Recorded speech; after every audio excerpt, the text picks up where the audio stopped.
केतु देव मेरे favourite planet. Planet तो नहीं है, ग्रह तो नहीं है, छाया ग्रह जरूर है। एक ऐसा प्लैनेट है ना जिसको कि आप महसूस कर सकते हो, जो आपको महसूस कर सकता है। और जब आप इस केतु ग्रह के बारे में जितनी भी रिसर्च करते हो ना, आपको इससे प्यार हो जाता है, मोहब्बत हो जाती है आपको इस प्लैनेट से। बेसिकली क्या है ना कि हमारे नवग्रहों में केतु को सबसे कम वैल्यू दी गई है, जबकि मैं कहता हूं कि सबसे महत्वपूर्ण ग्रह जो है वो केतु ही है। और ये केतु अगर देने पर आ जाए किसी को तो राहु को भी पीछे छोड़ देते हैं। नमस्कार दोस्तों, कैसे हैं आप सभी। मैं आपका ज्योतिष मित्र श्लोक वर्मा आपके अपने चैनल श्री हनुमंत कृपा में आपका हार्दिक स्वागत करता हूं, अभिनंदन करता हूं। साथ ही बड़े भैया श्री हनुमान जी से करबद्ध निवेदन करता हूं कि वे अपने हनुमत कृपा परिवार के सभी सदस्यों को, नए जुड़ने वाले सभी सदस्यों को सुख समृद्धि प्रदान करें, उन्हें उनके कार्यों में आशातीत सफलता प्रदान करें। दोस्तों, ये जो 10 का अंक लिखा हुआ आप देख रहे हैं ना, ये इस बात को बताता है कि या तो आपकी राशि मकर है या फिर आपकी लग्न मकर है। मकर राशि में राहु के परिवर्तन के बारे में तो मैंने आपको बता दिया है ना।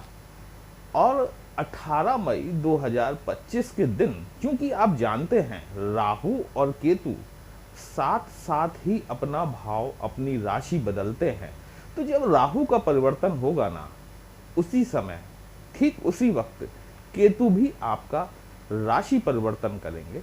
वर्तमान समय में 18 मई 2025 तक केतु आपके भाग्य भाव में गोचरस्थ हैं अभी भी।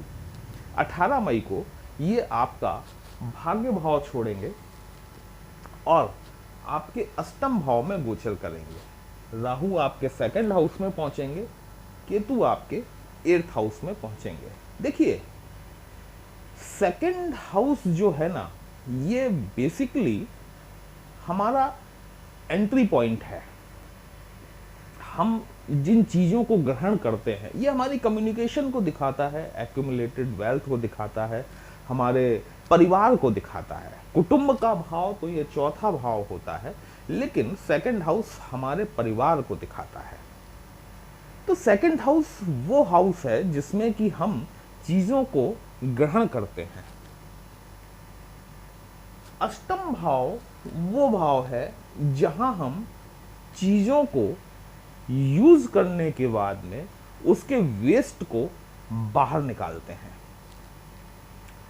अष्टम भाव आपके, अगर सेकंड हाउस से हम ये 8th हाउस लें, तो अष्टम भाव आपके बॉडी पार्ट्स की अगर हम बात करें तो आपके बॉडी पार्ट्स में भी, देखिए, 3rd हाउस आपका गला हो गया, 4th हाउस आपका चेस्ट हो गया, 5th और 6th हाउस आपका लोअर एब्डोमेन हो गया, 7th हाउस आपके बॉडी का एग्जिट पार्ट हो गया, 8th हाउस। ठीक है, तो ये 8th हाउस सबसे ज़्यादा महत्वपूर्ण है। और यदि ये 8th हाउस यदि कहीं पे गड़बड़ा गया, तो जो भी सेकंड हाउस से हम ले रहे हैं ना, वो भले ही आज जीवन दायिनी क्यों ना हो, लेकिन अगर 8th हाउस गड़बड़ है तो वो कहीं ना कहीं जहर के समान हो जाता है, वो कहीं ना कहीं मृत्यु तुल्य कष्ट देने वाला भी हो जाता है।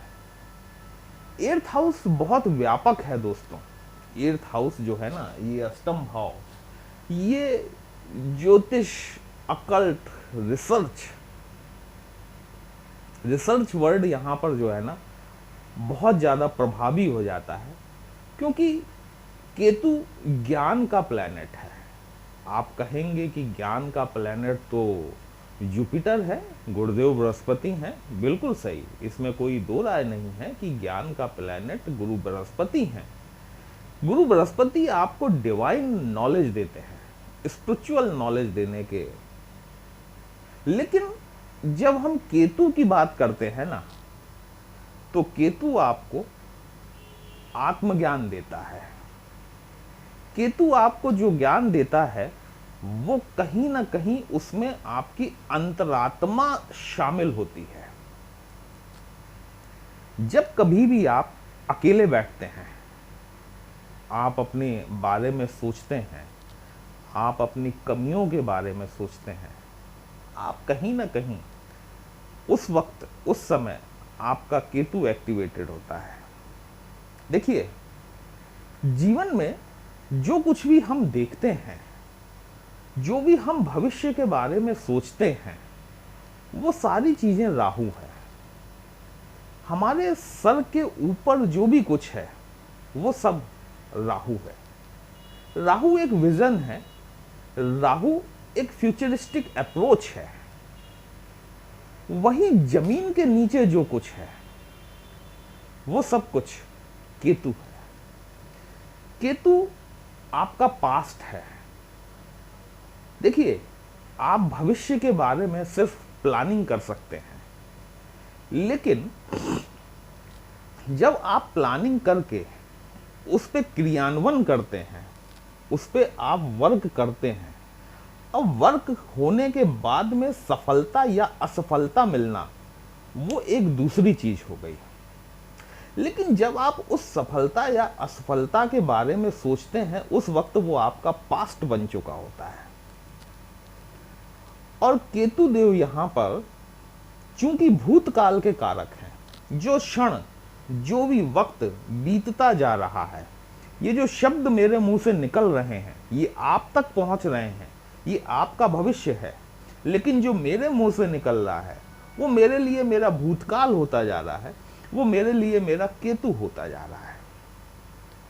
तो जब हम अकेले में अपने उस क्रियान्वयन के बारे में सोचते हैं जिसका रिजल्टेंट आज हमारे सामने है, हम पास हुए या फेल हुए, तो जो आपको सही दिशा निर्देश देने वाला होता है, जो ये बताता है कि तुमने यहां पर ये चीज सही करी या तुमने ये चीज यहां पर गलत कर दी, इस वजह से फेलियर हुआ, वो आपकी अंतरात्मा होती है। और वही अंतरात्मा का दूसरा रूप आपका केतु होता है। जीवन के ये जो 12 चार्ट, ये जो 12 खाने आप देख रहे हैं ना, इसमें हमारा पूरा जीवन समाहित है। ये जो 10 का अंक लिखा हुआ है, यदि हम यहां पर 1 का अंक मान लें तो यहां पर 12 का अंक लिखा हुआ आएगा। मेष राशि की पत्री बनती है जो कि काल पुरुष की पत्रिका है। मेष राशि की पत्री में क्योंकि यहां पर 12 का अंक आता है, अर्थात पाइसेस आती है, और केतु को गुरु के साथ ही 12वें भाव में दर्जा दिया गया है। देखिए, इस विषय में कई मत मतांतर हैं। कई शास्त्र ये कहते हैं कि केतु महाराज धनु राशि में उच्च के होते हैं। कई शास्त्र ये कहते हैं कि केतु वृश्चिक राशि में उच्च के होते हैं। कुजवत केतु जरूर है, ये तो हर जगह कहा गया है। कुज अर्थात कि मंगल, कि केतु का व्यवहार मंगल के समान होता है। जिस प्रकार से मंगल देव एग्रेशन के कारक हैं, आक्रामकता के कारक हैं, ठीक उसी प्रकार से केतु देव भी जो है ये एग्रेशन के कारक हैं। एक छटपटाहट है इनके अंदर। कई शास्त्रों में यह भी कहा गया है कि केतु मिथुन राशि में जाकर नीच के हो जाते हैं।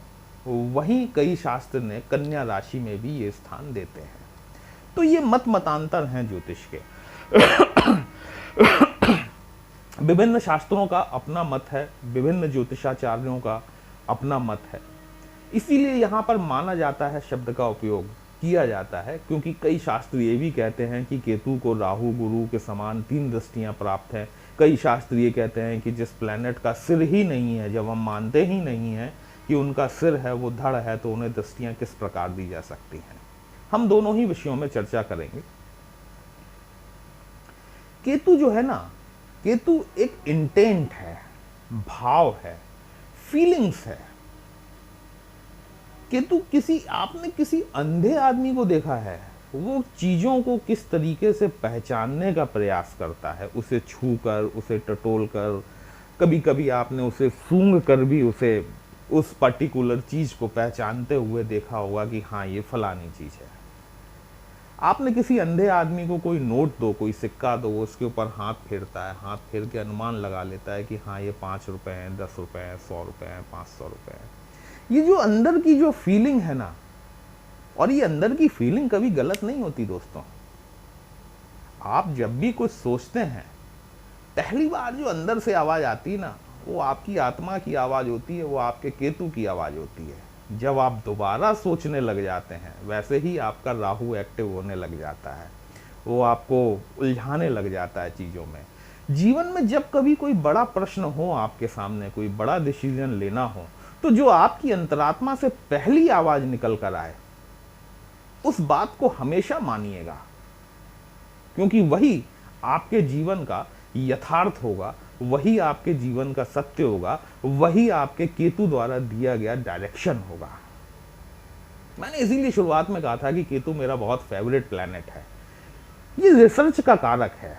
देखिए, जब आप किसी चीज को महसूस करते हैं, जब आप उसको, उसके भाव को समझते हैं, केतु बेसिकली भाव है।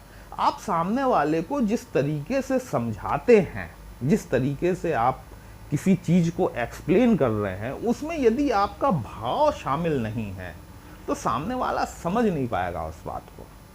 और ये भाव कहां से आता है? भाव आपके अंदर की आवाज होती है। अंतस माने आपका केतु, ठीक है। अब ये केतु महाराज जो है ना, ये आपके अष्टम भाव में गोचर करने वाले हैं। अभी तक तो ये आध्यात्मिक चर्चा हो गई, ज्ञान चर्चा हो गई। पॉइंट पर आते हैं ताकि वीडियो लंबा ना हो। ये केतु महाराज आपके अष्टम भाव में आने वाले हैं। देखिए, आध्यात्मिकता का प्लैनेट है, रिसर्च का प्लैनेट है, अष्टम भाव में आ रहा है। अष्टम भाव खुद मैंने आपको बताया कि ये तंत्र मंत्र साधनाओं का भाव है, ज्योतिष का भाव है, गूढ़ रहस्यों से भरा हुआ भाव है। ये आपको भूमि से निकलने वाले पदार्थ, समुद्र से निकलने वाले पदार्थ, जो भी हो सकते हैं, वो पेट्रोकेमिकल्स हो सकते हैं, खनिज पदार्थ, माइनिंग, सारी चीजें। आपकी जो रिसर्च है, यदि आप रिसर्च फील्ड में हैं, यदि आप भूगोल वेदता हैं, आप भूविज्ञानी हैं, आप पेट्रोकेमिकल में काम करते हैं, आप पीएचडी के क्षेत्र में काम करते हैं, आप रिसर्च स्कॉलर हैं, ये सभी भाव आपके अष्टम भाव के तहत देखे जाते हैं। अष्टम भाव से आपकी सिक्योरिटी सर्विसेज भी देखी जाती हैं, जैसे आपका रॉ हो गया, सीबीआई हो गया, सीआईडी हो गया। हमारी जितनी भी गुप्तचर संस्थाएं हैं, वो यही अष्टम भाव बताता है। अष्टम भाव बेसिकली आपके ससुराल को भी दिखाता है। अष्टम भाव ये उन चीजों को भी दिखाता है जो आपको विरासत में मिलने वाली हैं, जिनको कि इनहेरिटेंस कहते हैं। इंश्योरेंस का पैसा भी आपका अष्टम भाव दिखाता है। केतु बेसिकली जो है ना, डिटैचमेंट का प्लैनेट है, चीजों को अलग करता है। ये जिन जिन भावों में घूमता जाता है, वहां से आपको उन भावों से जुड़े हुए आपकी जिंदगी के जो भी चीजें हैं, उन सब की रियलिटी का आपको एक्सपीरियंस कराता जाता है। लेकिन चूंकि हम मनुष्य हैं, जब केतु का ट्रांजिट होता है, हम पुनश्च उन्हीं चीजों में उलझ जाते हैं और उन चीजों को भूल जाते हैं। केतु महाराज 18 साल बाद आपके अष्टम भाव में आ रहे हैं।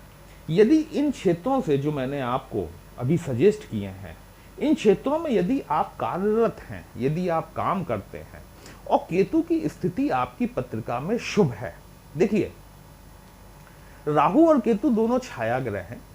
ये आपके बर्थ के समय, जिस समय आपका जन्म हुआ, उस समय ये जिस नक्षत्र में जाकर बैठे हुए थे, सबसे पहला प्रभाव ये आपको वहां उस नक्षत्र का देंगे। दूसरा प्रभाव जो देंगे वो आपके नेटल चार्ट में किस राशि में जाकर बैठे हुए हैं, उसके स्वामी के अनुसार देंगे। अब जब केतु महाराज आपके अष्टम भाव में आ रहे हैं, तो सूर्य की राशि में आ रहे हैं।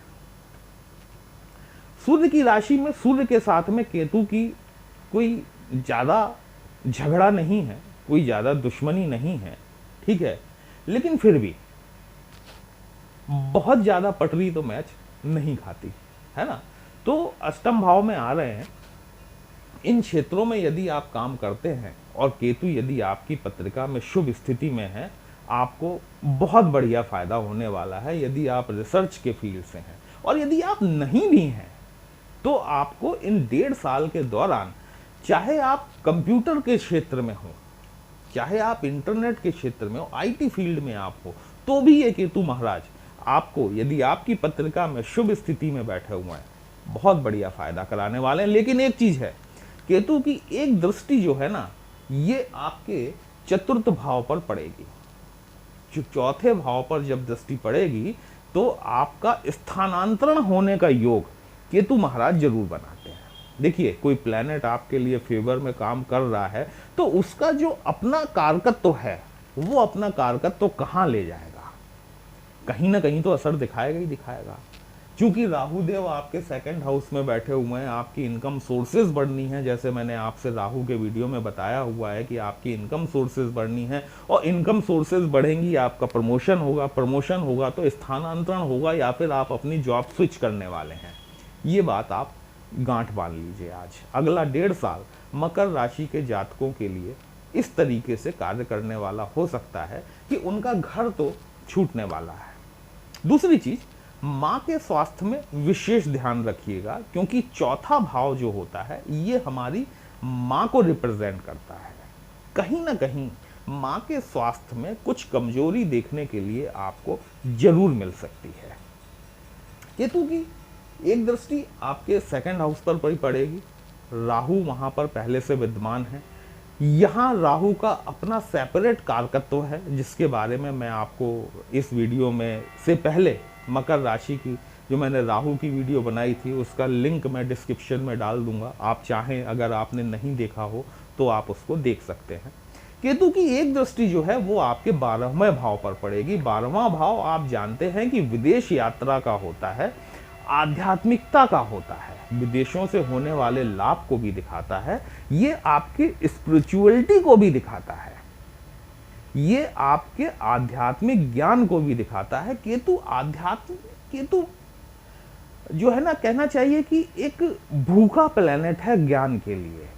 आप जितना अपने आप को ज्ञान में इन्वॉल्व करोगे, और अष्टम भाव आपके ज्ञान को ही दिखाता है, आप जितनी किसी भी चीज की, आप किसी भी फील्ड के हो सकते हो। ऐसा नहीं है कि मकर राशि के वाले बिजनेस किसी अन्य प्रकार का नहीं कर रहे होंगे, बिल्कुल कर रहे होंगे, डेफिनेटली कर रहे होंगे। लेकिन जब केतु आपके 8th हाउस में जा रहा है ना, आप जिस किसी भी फील्ड में हैं उसके आप जितना डीप में जाकर रिसर्च करेंगे उतना ज्यादा बेनिफिट आपको यहाँ पर मिलेगा।